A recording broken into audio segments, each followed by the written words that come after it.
Hello students, hope you all are happy and healthy. Now, today we are going to discuss an important topic of aggregate demand and related concept, that is consumption. Okay?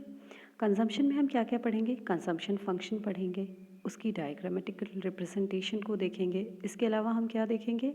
दो नए concept, average propensity to consume and marginal propensity to consume.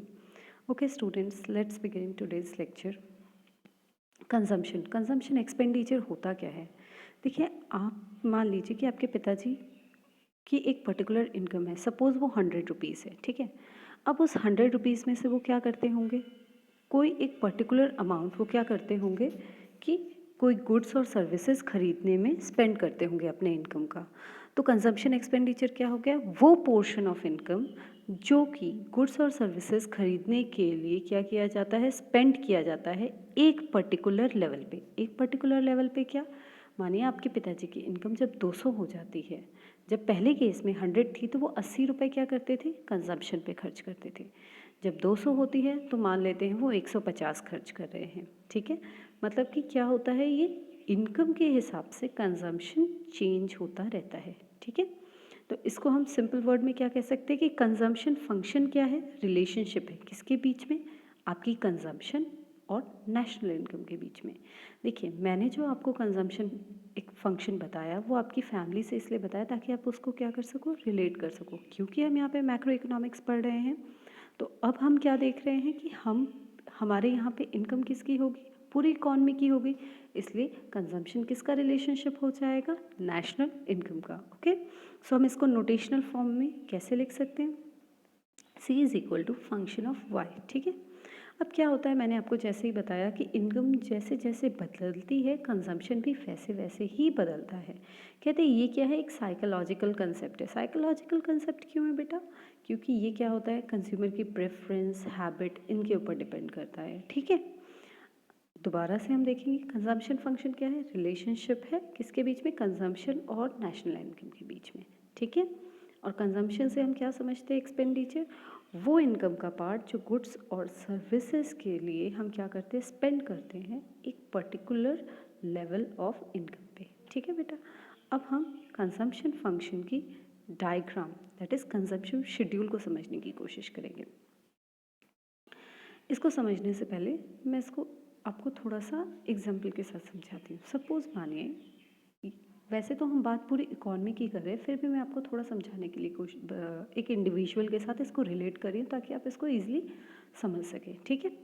तो बेटा देखिए, मानिए कोई बंदा है, हम यहाँ पे मैक्रो लेवल पे बात करें पर आपको सिर्फ समझाने के लिए मैं यहाँ पे एक इंडिविजुअल को ले रही हूँ, ठीक है. कोई बंदा है, अगर उसकी इनकम नहीं होगी तो ऐसा तो नहीं है कि वो कुछ भी कंज्यूम नहीं करेगा, उसको बेसिक फूड वगैरह तो चाहिए. मतलब इनकम हो या ना हो फिर भी क्या होगा, कंजम्पशन तो होगी ही. उस पोर्शन पे जब इनकम ज़ीरो होती है और उस पोर्शन पे जो कंज्यूम किया जाता है उसे कहा जाता है ऑटोनोमस कंजम्पशन. सेम पूरी इकॉनमी के लिए भी वैलिड है.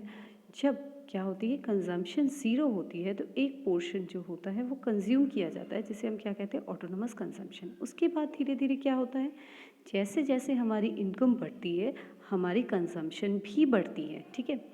एक पॉइंट तक जब धीरे धीरे धीरे हमारी इनकम बढ़ती है, क्या हो सकता है कि हमारी कंजम्पशन हमारी इनकम से ज़्यादा हो.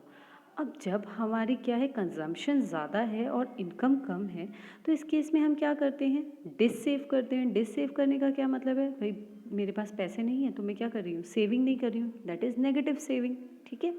डिस सेविंग कर रही हूँ. और क्या होता है, एक पॉइंट के बाद कंजम्पशन और इनकम क्या हो जाता है, हमारा सेम हो जाता है. देखिए, इसको डायग्राम में किस तरह शो किया गया है, ब्रेक इवन पॉइंट के रूप में शो किया गया है, ठीक है. उसके बाद धीरे धीरे क्या होता है, जब हमारी इनकम बढ़ जाती है तो हम क्या करते हैं, जब हमारी इनकम बढ़ जाती है तो क्या होता है, कंजम्पशन धीरे धीरे कम हो जाती है, ठीक है.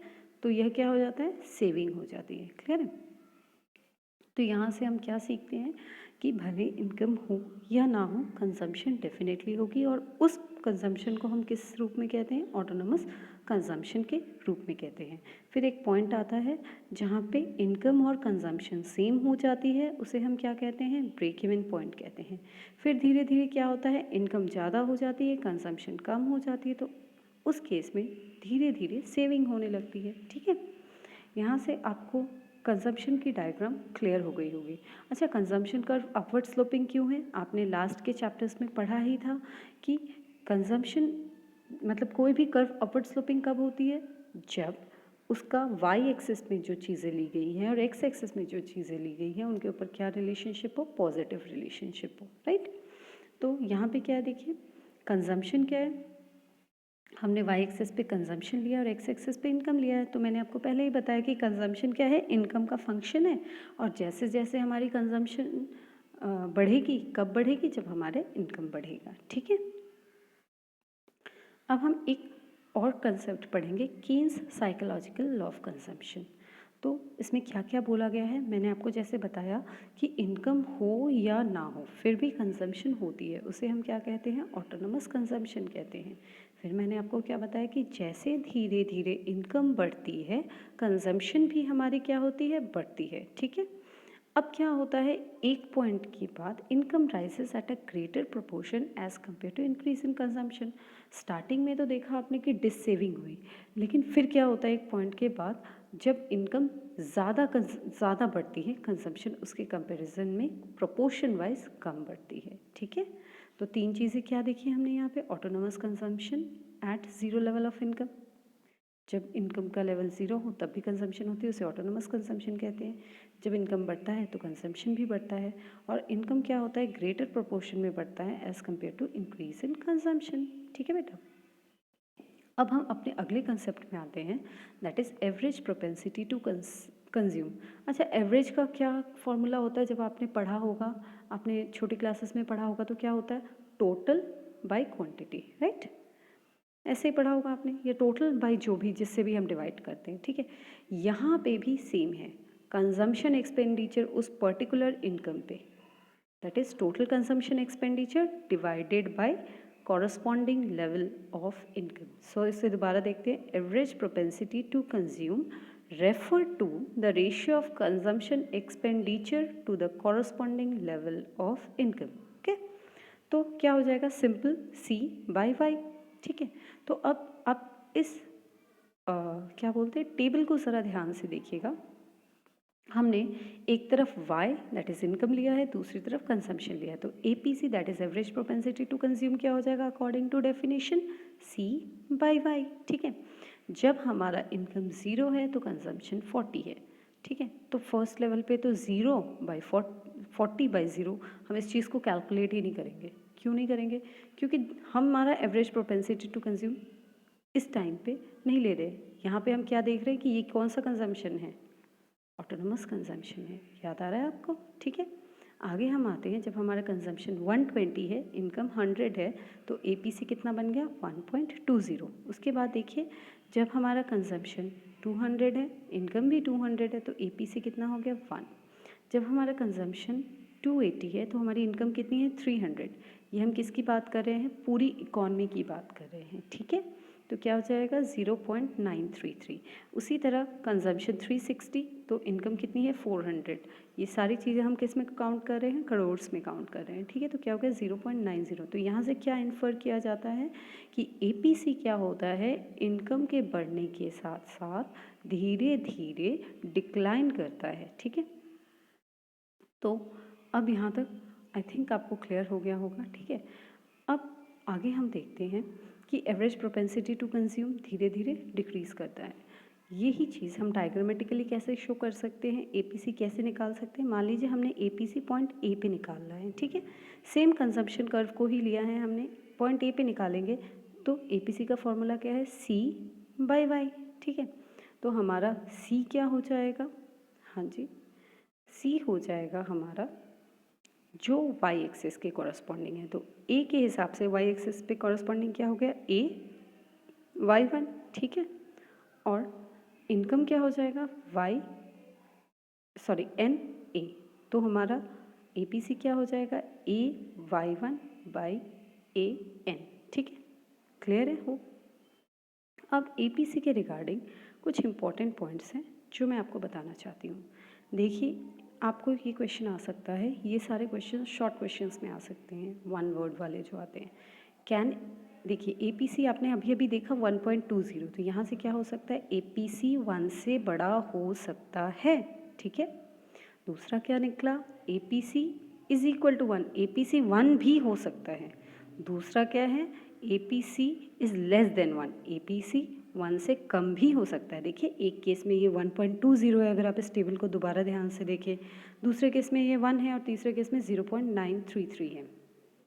आगे क्या बोलते हैं, APC fall with increase in income. कहते हैं एपीसी क्या होता है, इनकम के बढ़ने के साथ साथ कम होता है। पर यहाँ पे जो सबसे इम्पॉर्टेंट बात है जो आपके एमसीक्यू में पूछी जा सकती है, क्या एपीसी कभी ज़ीरो हो सकता है, तो आपका आंसर होगा नहीं, एपीसी कभी भी ज़ीरो नहीं हो सकता। क्यों, क्योंकि हमारी कंजम्पशन कभी भी ज़ीरो नहीं होती। आपने अभी अभी देखा था जब मैंने आपको ऑटोनमस कंजम्पशन का क्या बताया था, डेफिनेशन बताई थी कि हमारे इकॉनमी में इनकम हो या ना हो, हमारी कंजम्पशन क्या होती है, ज़ीरो नहीं होती, ठीक है। आगे हम आते हैं मार्जिनल प्रोपेंसिटी टू कंज्यूम में, ठीक है।